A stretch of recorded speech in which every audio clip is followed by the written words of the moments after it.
देखो भगवान ने ब्रह्मा जी से कहा कि शीघ्र ही मैं अब वसुदेव देवकी के यहाँ अवतरित होऊंगा और दुष्टों का दृढ़ करके धरती का भार हरूंगा और समाज में सुख शांति स्थापित करूंगा। तो ब्रह्मा जी के कहने पर पृथ्वी एवं देवता वापस चले गए महाराज और प्रभु के अवतरण की प्रतीक्षा करने लगे। तो कुछ समय पश्चात महाराज देखते हैं मथुरा में विवाह करने के लिए वसुदेव जी आए। सुनो, तो कंस की जो चचेरी बहन देवकी के साथ उनका जो विवाह हुआ था महाराज, बहन को प्रसन्न करने के लिए विदाई के समय रथ को कंस स्वयं हाँकने लगा। देखो उसी समय आकाशवाणी हुई कि कंस जिस बहन का तुम विवाह करके तुम प्रेम से विदा कर रहा है उसी गर्भ से उत्पन्न होने वाली 8वीं संतान तेरा वध करेगी। अब देखो महाराज यहाँ प्रॉब्लम क्रिएट हो गई। देखो कभी कभी क्या होता है महाराज ऐसे, अच्छा कंस किसका अवतार था बताओ? कंस किसका अवतार था? अच्छा जय विजय किसके अवतार थे बताओ? द्वापर युग में मैंने एक दिन बताया था आप लोगों को, बोलो महाराज। जय विजय गुरुजी। हाँ जय विजय। ये इसके बाद में तो शिशुपाल और दंती वक्र। सुनो, तो जय विजय के अंश थे शिशुपाल और दंती वक्र। अच्छा साइलेंट कर लो आप लोग, सुनो। अच्छा कंस किसका अवतार था? तो ऐसा माना था कि कंस कालनेमी का अवतार था। साइलेंट कर लो सब लोग। देखो प्रभु, साइलेंट करो। देखो आकाशवाणी सुनते ही कंस ने अपनी तलवार निकाली महाराज और बहन की चोटी पकड़कर उसे मारने के लिए तैयार हो गया। जैसे उसने आकाशवाणी सुनी तो उसका महाराज जो रौद्र रूप था और जो क्रूर रूप था, तो वसुदेव ने उसको बहुत समझाया कि भाई इतना क्रोध मत कर, भाई इतना क्रूरता अच्छी नहीं है बहन के साथ, ये तुम्हारी प्यारी बहन है और विवाह का जो अवसर होता है बड़ा शुभ होता है। ये ऐसी स्थिति में तुम्हारे द्वारा इसका वध करना कहाँ तक उचित है? तो वसुदेव ने अनेक प्रकार से महाराज समझाया कंस को, लेकिन समझ में नहीं आया महाराज, वो नहीं माना। तो उन्होंने कहा कंस तुम्हें देवकी से तो कोई भय नहीं है, भय है तो इसकी संतान से, इसके गर्भ से। तो जन्म लेने वाले जो पुत्रों से तुम्हें समस्या है तो मैं वचन देता हूँ कि जन्म के तुरंत बाद प्रत्येक संतान को मैं तुम्हें सौंप दूंगा। देखो महाराज वसुदेव भगवान के ऐसा कहने पर कंस उनकी बात मान गया, परंतु उसने वसुदेव देवकी को महाराज बंदी बना लिया और कारागार में डाल दिया। देखो प्रभु, अब ये तो हो गई महाराज रामलीला की बात, सॉरी कृष्ण लीला की बात है ना, भगवान कृष्ण चरित्र का वर्णन चल रहा है।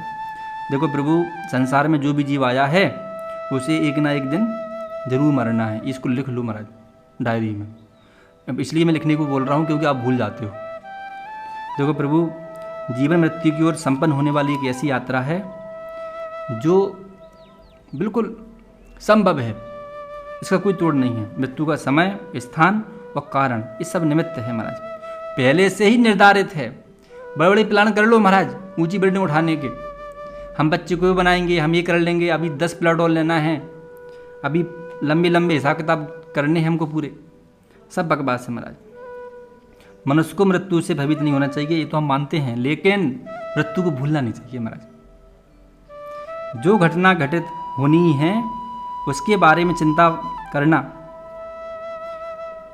और ना समझी करना कितनी बड़ी मूर्खता है। हमें सब पता है, हमें सब पता है कि मृत्यु निश्चित है, तब भी हम घटनाओं को अंजाम देते हैं, तब भी हम पाप करते हैं, तब भी हम माता पिता की सेवा नहीं करते, तब भी उनका हम आभार प्रकट नहीं करते, धन्यवाद प्रकट नहीं करते, उन्हीं के चरणों का चरणामृत नहीं पीते, उनका अपमान करते हैं। अरे किस बात का घमंड महाराज, किस बात का? कितना? 10 साल, 20 साल, 50 साल, अरे 100 साल, चलो ठीक है, आपकी लंबी आयु 100 साल, हाँ फिर आप फिर कहाँ जाओगे? छोर पे पहुँच गया ना महाराज, हैं? आगे समुद्र और पीछे भी समुद्र, आप पीछे लौट के भी नहीं आ पाओगे, क्योंकि जो ग्रस्त जीवन जो आपके बच्चे जी रहे हैं उसमें आपका कोई स्थान नहीं, ध्यान रखना। आप कचड़े डस्टबिन के समान हो, फेंक दिए गए। उनके क्या काम किए बताइए? वो बोलेंगे सेवा करनी पड़ेगी बुड्ढे की, ए बुड्ढे निकल यहाँ से, आप बताओ कहाँ जाओगे? तो आगे समुद्र है, पीछे गृहस्थ जीवन का बच्चों का सुख आनंद है, तो वो तो स्वीकार नहीं करेंगे और आगे ही आपको जाना पड़ेगा। तो महाराज भगवान कहते हैं कि मृत्यु से भयभीत नहीं होना चाहिए, लेकिन हम मृत्यु के प्रति सावधानी जरूर रखना चाहिए, इसको नहीं भूलना चाहिए। देखो महाराज, लोग अपना भविष्य जानने के बारे में बड़े उत्सुक रहते हैं, आप भी रहते होंगे, बड़ी आशंकाएं जताते हो, बड़ी कुशंकाएं जताते हो, सोच विचार में पढ़ते हो, अवसाद में पढ़ते हो, और अपना जो वर्तमान है वो खराब कर लेते हो कि पंडित जी बताओ हमारी नौकरी लगेगी कि नहीं लगेगी, पंडित जी बताइए हम पास होंगे कि नहीं होंगे, हम RDGC में जाएंगे कि नहीं जाएंगे। देखो इसलिए श्रीमद् भागवत अगर पुराण पढ़ोगे महाराज तो उसमें मनुष्य को भविष्य ना जानकर भविष्य बनाने का प्रयत्न करना चाहिए। देखो मृत्यु को नहीं टाला सकता महाराज जी, पक्की बात है, लेकिन हाँ मृत्यु को सुधारा जा सकता है। मृत्यु को बहुत अच्छी बना सकते हो आप चाहो तो, उसे मंगलमय बना सकते हो, ये तो आपके हाथ में है, लेकिन रोक नहीं सकते महाराज। देखो प्रभु जो कंस था जब मृत्यु की भविष्यवाणी सुनकर महाराज घबरा गया तो उसने मृत्यु के जो संभावित निमित्त थे उसको समाप्त करने लगा, जो जड़ थी। दूसरी ओर राजा परीक्षित थे, देखो महाराज कितना अंतर है। दूसरी राजा परीक्षित थे, जब उन्होंने सुना कि उनकी मृत्यु निमित्त हो गई, निश्चित हो गई, तो उसकी जो संभावनाएं थी उन्होंने उसको नष्ट करने का प्रयास नहीं किया कि नहीं हम मृत्यु से कैसे बचे हैं। उन्होंने समाप्त करने की नहीं सोची महाराज, ना ही वो विचलित हो गए। हाँ उन्होंने मृत्यु को सुधारने की सोच रखी, संकल्प लिया कि मृत्यु को हम अच्छा बनाएंगे, और उसी दिशा में उन्होंने महाराज प्रयास भी किया। उन्होंने 7 दिन की जो अल्पावधि में महाराज अपनी मृत्यु को मंगलमय बना लिया, और कंस के पास तो 5 से 6 वर्ष का समय था। उसे ना तो जीवन को संभाला और ना ही मृत्यु को सुधारने की बात सोची। तो देखो महाराज व्यास जी हमसे यही कहना चाहते हैं कि जीवन में सत्कर्म करो, हमेशा मृत्यु को मंगलमय बनाओ हमेशा। देखो प्रभु मृत्यु दिख पड़ा हुआ देखा जाए तो जहाँ जीव की अगली यात्रा शुरू होती है, हमारी अगली यात्रा सुखद, शांतिपूर्ण, फलदायी, आनंदयी हो, इस हेतु हमें हमेशा प्रयास करना चाहिए। जब कंस ने एक एक करके देवकी के 6 पुत्रों को मार डाला, तब देवकी के गर्भ से 7वें गर्भ में भगवान का अंश रूप, ध्यान रखना सुनो, देवकी के 7वें गर्भ में भगवान के अंश स्वरूप श्री शेष जी, जिन्हें महाराज हम क्या कहते हैं, अनंत भी कहते हैं, सुनो, वो आए महाराज, वो पधारे। वो आनंद स्वरूप शेष जी के घर में आने के कारण देवकी को स्वाभाविक ही हर्ष हुआ कि कंस के अत्याचारों से यदुवंशी अब त्रस्त हो रहे थे। तो भगवान ने उसके आतंक का अंत करने की पूरी योजना बना रखी थी। उसी के अनुसार उन्होंने योग माया को बुलाकर आदेश दिया, देवी तुम वज्र में जाओ, वहाँ नंद बाबा के गोकुल में वसुदेव की पत्नी रोहिणी के यहाँ निवास, वहाँ पर रोहिणी निवास करती हैं, उनकी और भी पत्नियाँ कंस से डरकर गुप्त स्थानों में रह रही हैं। इस समय मेरा अंश शेष के रूप में देवकी के गर्भ में स्थित है, उसे वहाँ से निकालकर तुम रोहिणी के गर्भ में रख दो। मैं देवकी का पुत्र बनूंगा और तुम नंद बाबा की पत्नी। यशोदा के गर्भ से महाराज जन्म लेना। योग माया ने भगवान की आज्ञा अपने सिर पर रखी, देवकी गर्भ को ले जाकर रोहिणी के उदर में रख दिया। देखो प्रभु तब वहाँ के जो पूर्ववासी थे बड़े दुख के साथ आपस में कहने लगे, हाय बेचारी देवकी का यह गर्भ तो नष्ट ही हो गया। फिर 8वीं बार भगवान स्वयं देवकी गर्भ में विराजमान हो गए तो देवकी के मुख पर पवित्र मुस्कान आ गई महाराज। देखो सारा बंदी ग्रह उनके शरीर की कांति से जगमगाने लगा। अब कंस ने देवकी को देखा तो वह समझ गया कि अब की बार तो मेरे प्राणों के ग्राहक विष्णु ने ही गर्भ में प्रवेश किया है। वह सोचने लगा कि अब मुझे शीघ्र से शीघ्र क्या करना चाहिए। तो महाराज वेदव्यास जी कहते हैं कंस के मन के, देखो एक कथा हमें दो लोगों से सुनने मिल रही, एक वेदव्यास जी और एक सुखदेव जी। सुनो, तो भागवतकार किसे कहा गया, सुनो, तो भागवतकार कहा गया है वैसे सुखदेव जी को, ध्यान रखना। वेदव्यास जी का नाम आता है ठीक है, लेकिन भागवतकार वास्तव में देखा तो जो सुखदेव जी ने राजा परीक्षित को जो 7 दिवस में जो कथा सुनाई वही तो श्रीमद् भागवत पुराण बनी। अच्छा, संपूर्ण ग्रंथों के रचयिता कौन है, वेदव्यास जी, लेकिन भागवत का रचयिता कौन है, सुखदेव जी। देखो महाराज भगवान ने सोचा कि अब मुझे शीघ्र ही जाना चाहिए, है ना। तो जो सुखदेव जी हैं वो अपनी कथा सुनाते हैं तो कहते हैं कंस के मन के विचारों की बड़ी सुंदरता उन्होंने प्रकट की है महाराज। और भगवान देव की घर में विराजे और कंस सामने खड़ा है। सुनो, तो भगवान की उपस्थिति में क्रूर की क्रूरता एवं दुष्ट की दुष्टता कैसे पलायन कर जाती है एवं उसके मन में कैसे सद्विचारों का प्रादुर्भाव होने लगता है, इसका जो दिग्दर्शन है महाराज, यहाँ व्यास जी ने हमें इसका अनुभव कराया है। देखो, कंस के मन में एक विचार आता है कि क्यों ना मैं देवकी का ही वध कर दूं और भविष्य की चिंता से मुक्त पा लूं। किंतु भगवान की उपस्थिति से उसका जो विचार था वो तुरंत बदल गया महाराज। और फिर हुआ एक धर्मज्ञ का। अब कंस सोचने लगता है कि महाराज देवकी को मारना तो ठीक नहीं होगा। एक तो है स्त्री, फिर बहन और फिर गर्भवती। देखो, इसके मारने से तत्काल ही मेरी कीर्ति, आयु और लक्ष्मी नष्ट हो जाएगी। और आगे पता है वो क्या सोचता है? देखो महाराज, सा ऐसे जीवन खलु संप्रेतो, वह मनुष्य तो जीवित रहते भरी मरा हुआ ही है जो अत्यंत क्रूरता का व्यवहार करता है। उसकी मृत्यु के बाद लोग उसे गाली देंगे। किसकी? देवकी की। इतना ही नहीं, देखो, मैं नरक में भी चला जाऊंगा। ऐसे महाराज उसके अंदर विचार आने लगे।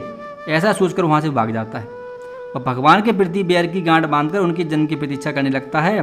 भगवान की उपस्थिति में कंस जैसे क्रूर के विचार परिवर्तित हो जाते हैं। तो महाराज हम कौन सी खेत की मूली हैं, बताइए महाराज। तो भगवान की शरण और भगवान की उपस्थिति और भगवान के मंदिर में महाराज जो व्यक्ति कदम रखता है उसके अंदर स्वतः ही सद्विचारों का आना प्रारंभ हो जाता है। आप कितने भी क्रूर हो, कितनी भी शराब की लती हो, आप कितने भी अभिमानी हो महाराज, आपका अहंकार भगवान के सामने नष्ट हो जाएगा और आपको वास्तव में आत्मा का जो परमात्मा से संबंध होता है उसका अनुभव आपको मिलेगा। ठीक है महाराज। तो कहने का मतलब ये है कि मनुष्य यदि अपने मन में और अपने मस्तिष्क में सदैव भगवान का चिंतन करे तो उसके अपने अंतस में उनकी उपस्थिति की अनुभूति करे तो उसके मन में महाराज जो दुर्विचार हैं, विषय विकार हैं, वो कभी नहीं आएंगे। यदि आ भी गए महाराज तो गायब हो जाएंगे। ठीक है। तो महाराज भगवान ने, स्वयं विष्णु भगवान ने श्री कृष्ण की स्तुति करी है।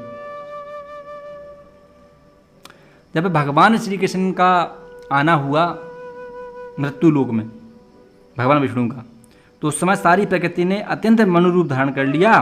दिशाएं सब प्रसन्न हो गई, सारे दिक्पाल खुश। वो जो निर्मल आकाश था उसमें तारे जगमगा रहे थे, नदियों का जल निर्मल हो गया था।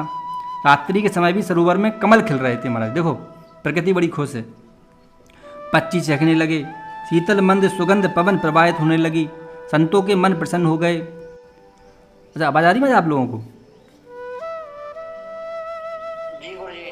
देखो देखो देखो सुनो, देखो तुलसीदास जी कहते हैं महाराज रामचरितमानस में कि भगवान श्री राम का जब राज्य प्रारंभ हुआ तो शीतल मंद सुगंध पवन ये सब प्रवाहित होने लगी। जैसे ही भगवान विष्णु का, भगवान श्री कृष्ण अंश अवतार में उनका आना हुआ तो वातावरण महाराज पूरा पवित्र हो गया। प्रकृति ने अपना रूप बदल लिया, संतों के मन प्रसन्न हो गए थे, देवताओं की धुंध भी यहाँ थी अपने आप बजने लगी। किन्नर और गांधर्व मधुर स्वर में गान करने लगे। सिद्ध और जो चारण थे महाराज भगवान के मंगलमय गुण वो भी स्तुति करने लगे उनके गुणों की। अप्सराएं नृत्य करने लगी।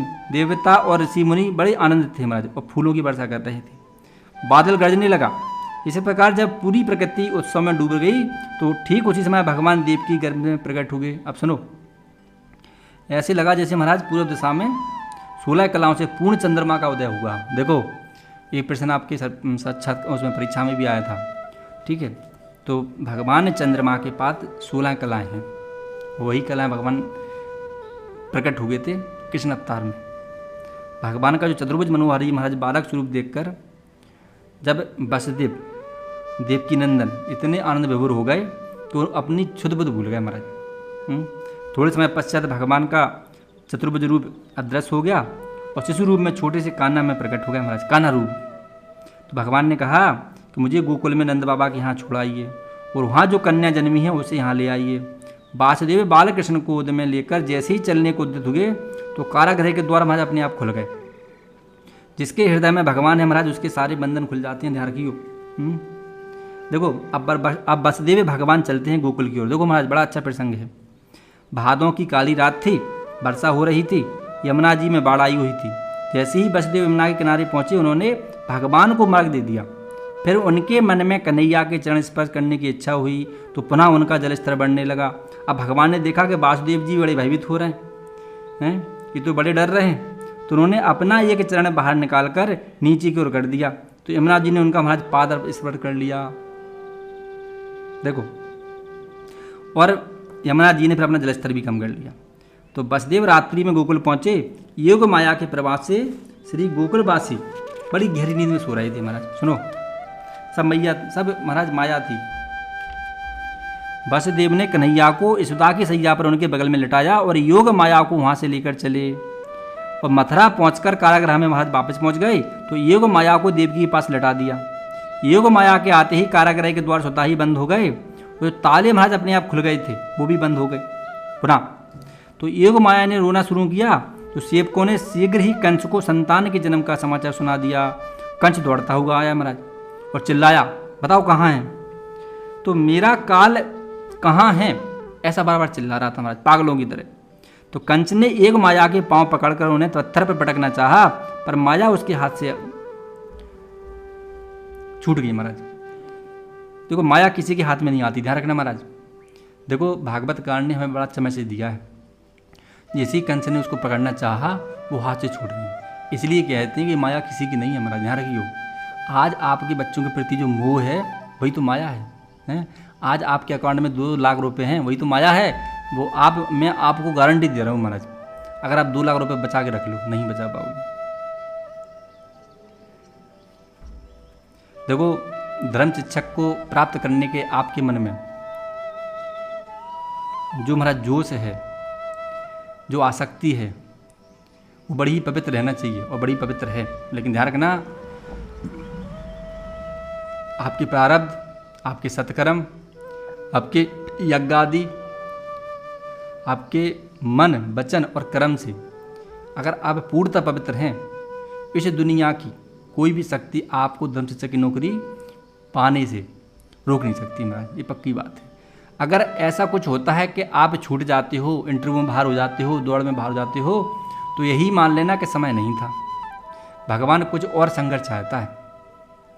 कुछ भूतकाल में ऐसे कर्म हुए होंगे, उनका फल आज हमें मिल गया। ऐसी भावना से हमें वापस आकर अपनी पुनः तैयारी करना चाहिए महाराज, रोना नहीं चाहिए। कभी बोर्ड पर उंगली मत उठाओ, सीना ज़्यादा नाप लिया, टाइम कम दे दिया, ग्राउंड बड़ा था, ये सब मूर्खता है, क्योंकि ये आपकी कोई नहीं सुनने वाला। हाँ, अपनी मन की जो उद्विग्नता है वो जरूर खत्म हो जाएगी कुछ समय के लिए, लेकिन जब विचार आएगा तो फिर दुखी हो जाओगे। तो कहने का तात्पर्य है कि भर्ती भी हमें उसी तरह देखना जैसे हम मंदिर पर पूजा करते हैं। सुनो, जब हमें पूजा करने जाते हैं तो वहाँ पर आप जैसी श्रद्धा आप अपने भगवान के प्रति रखते हो वही श्रद्धा रखो। अगर धोखे से महाराज अगर कुछ अनिष्ट भी होता है तो हम प्रसाद समझ कर उसको पी लेते हैं। वैसे ही अगर हमारे साथ कुछ ऐसा होता है तो उस दुख को पीने की शक्ति हमारे अंदर आनी चाहिए। क्यों? क्योंकि हम भगवान के आदि हैं, हम उन पर ही छोड़ रखा है, हम तो कर्म कर रहे हैं। तो ऐसी भावना से आपकी जो शक्ति वो दुगनी हो जाएगी लड़ने की। ध्यान रखना, आप अपने ऊपर कभी मत लेना कि मैंने ही इस नौकरी को पाया है और मैं ही इस नौकरी को पाने का हकदार हूँ। नहीं, आप योग्य हो, हकदार नहीं हो। कुछ समय रहोगे फिर दूसरा आ जाएगा, वहाँ पे आप रिटायरमेंट हो जाओगे, वापस आ जाओगे, फिर दूसरा नया आ जाएगा। आपकी संपत्ति नहीं है महाराज, आप खाली भोग करोगे उसका, बस ये बात रखना। तो जब भोग ही करना है तो अपना तो है ही नहीं कुछ भी। आप जाओगे, कुर्सी मिलेगी आपको, टेबल मिलेगी, हो सकता है आपको एक ऑफिस भी मिल जाए, बढ़िया आपको सिंहासन मिल जाए बैठने के लिए, लेकिन उससे कभी मुंह मत लगाना, दिल मत लगाना महाराज, दुखी हो जाओगे। क्यों? क्योंकि वो तो तटछड़ हैं, एक समय तक ड्यूटी करोगे फिर छूट जाएगी आपका। आप घर पे कुर्सी भी ना सकते, ध्यान रखना, सब वहीं छोड़ के आना पड़ेगा। यहाँ तक कि वर्दी भी जमा करनी पड़ेगी आपको, और बाहर वर्दी पहनने के लिए आपको परमिशन लेनी पड़ेगी। एक वर्दी मिलती है, एक वर्दी वापस आते समय मिलती है और आपको परमिशन लेनी पड़ती है कि मैं इसको पहन सकता हूँ समय समय पर। आप वर्दी को अपनी इच्छा अनुसार हर जगह नहीं पहन सकते, उसका भी सम्मान होता है। तो कैसा मोह, देखो महाराज, इसलिए माया किसी की नहीं हुई महाराज आज तक। जैसे ही कंस के हाथ से छूटी, उन्होंने जगदम्बा का रूप धारण कर लिया महाराज, और कहती हुई अदृश्य हो गई कि रे मूर्ख कंस, तेरा काल तो अवतरित हो गया है, तू मेरे पीछे क्यों पड़ा है। देवकी की बात सुनकर कंस को बड़ा आश्चर्य हुआ। उसने देवकी की और वसुदेव को कारागृह से मुक्त कर दिया और उनसे क्षमा मांगी। यहाँ कंस बहुत पछताव करता है महाराज, ध्यान रखना। देवकी वसुदेव से बारंबार क्षमा मांगता है, कहता है कि मैंने आपकी संतानों को मारकर अच्छा में पाप किया। फिर उन दोनों को बहुत प्रकार से समझाता है। वह एक बहुत बड़े तत्वज्ञानी की तरह बात करने लगता है। कंस कहता है, बहन तुम अपने पुत्रों के लिए शोक मत करो, उन्हें तो अपने कर्मों का फल मिलता है, मुझे तो विधाता ने निमित्त बनाया है। सभी प्राणी प्रारब्ध के अधीन हैं, इसी से भी सदा सर्वदा एक साथ नहीं रह सकते। देखो महाराज, हिरण्यकश्यप ने भी कितना अच्छा धर्मज्ञ वचन दिया था, संवाद किया था अपनी प्रजा के लिए, बताइए। रावण ने अपनी प्रजा के लिए उपदेश दिए हैं महाराज।